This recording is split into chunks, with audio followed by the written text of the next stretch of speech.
Hi friends, lunch బాక్స్‌లోకి సింపుల్‌గా అయిపోయే క్యారెట్ రైస్‌ని అయితే చూపిస్తున్నాను. ముందుగా ప్యాన్‌లో ఒక ఆయిల్ వేసుకొని, ఆయిల్ హీట్ అయిన తర్వాత లవంగాలు, ఇలాచి, దాల్చిన చెక్క, ఒక బిర్యానీ ఆకు వేసుకొని, జీడిపప్పు కూడా వేసుకొని వేయించుకోవాలి. ఇవి వేగిన తర్వాత ఉల్లిపాయ ముక్కలు, పచ్చిమిర్చి ముక్కలు, కొద్దిగా కరివేపాకు కూడా వేసేసుకొని బాగా వేయించుకోవాలి.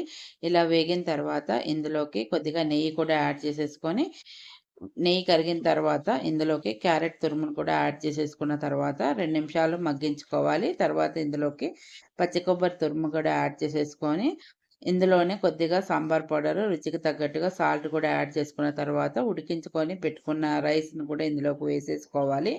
తర్వాత ఇందులోకి కొద్దిగా కొత్తిమీర, లెమన్ జ్యూస్‌ని కూడా యాడ్ చేసేసుకున్న తర్వాత వీటన్నిటిని కూడా బాగా మిక్స్ చేసేసుకుంటే ఎంతో సింపుల్‌గా రెడీ అయిపోతుంది క్యారెట్ రైస్.